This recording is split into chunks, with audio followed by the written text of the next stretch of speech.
And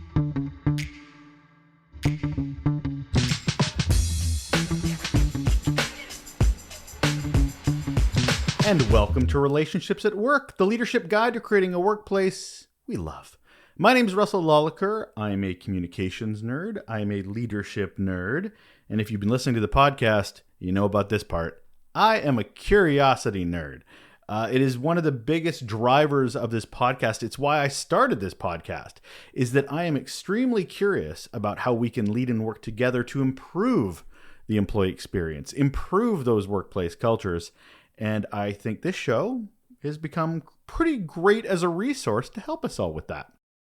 Every week on the show, I talk with a local or global leader on topics that are helpful to us to improve the workplace. We've tackled everything from culture renovation, empathy, activism, burnout, mental health, so many things about imposter syndrome, diversity, communication. I cannot list them all because we are actually getting a few episodes to 100. So there is a lot of episodes that are there for your use and listening to help you on your particular journey.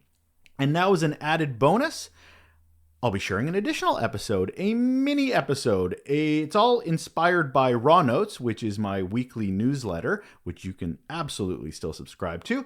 It's just a quick and valuable bit of information on top of the regular show. So the raw note I'm passing along to you this week is called Get Comfortable with Being Uncomfortable. Have you ever been in a course or listened to a presenter for work and the words coming out of the instructor's mouth made you feel uncomfortable, maybe a little uneasy? They either didn't align with your experience, maybe your values, or they made you question how you show up in the workplace. Or maybe the stories they highlighted hit a little too close to home. However it hit you, it moved you out of your comfort zone as a leader. And I'm here to tell you, that's probably a really good thing. And recognizing that uncomfort, sitting in it, marinating in it, and trying to understand why you feel uncomfortable could be one of the most powerful things you ever do as a leader, and in becoming a better leader. Recently, I did a keynote for a group of executives about the impacts of good and bad leadership and the responsibilities they have to the work culture. It's a pretty good keynote, by the way.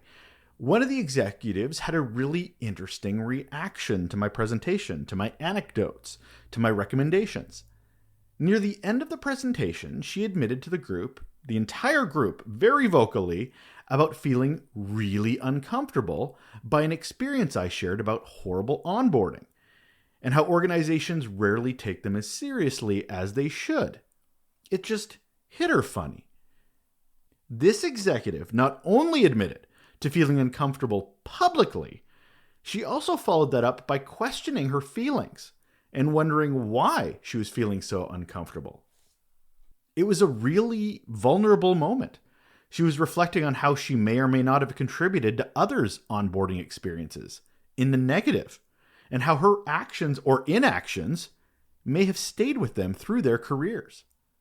It was one of the coolest things I've ever seen, not only in that she questioned her feelings and herself, but that she shared that vulnerability with the whole group, fearlessly. Or at least with lots of fear she was comfortable with, which is a demonstration of great leadership. I was blown away. She showed amazing leadership in her ability to self-reflect and consider the opportunity to learn and show up better, and modeling it for others in that moment. Often feeling uncomfortable can be a gateway to learning. It's a matter of how we accept that information and then what we do with it. That self-awareness is giving you a big old neon sign on what you probably need to work on. As a leader, if you're looking to get comfortable with being uncomfortable, try this. First, embrace a growth mindset. That means viewing challenges and discomfort as opportunities for growth and learning. Recognize that stepping out of your comfort zone is necessary for personal and professional development. Embrace the belief that you can learn and adapt to new situations, even if they feel icky or at least initially uncomfortable. Second, start with some small steps. Rather than diving headfirst into a completely uncomfortable situation, take small steps towards expanding that comfort zone. Gradually expose yourself to things that are increasingly challenging. Allow yourself to become more comfortable over time, sort of dipping your toe into it and then slowly making your way into the pool or the pond. Perhaps when someone highlights scenarios that are uncomfortable for us, break that situation down into maybe different aspects that are easier to analyze and work your way through it. And last, practice mindfulness and self-reflection. Start by developing a practice that increases your awareness of your thoughts, your emotions, and those physical sensations when facing discomfort. Notice any resistance or negative self-talk that arises, and then consciously choose to just reframe the mindset. Challenge those limiting beliefs, and then remind yourself of the potential benefits and growth, that learning again, that can come from embracing that discomfort. I got a bonus one for you too that I was thinking of. Seek support and accountability.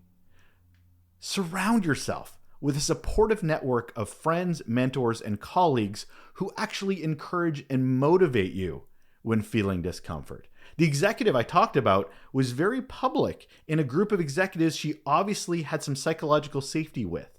She saw them as a supportive network that she was comfortable being uncomfortable around.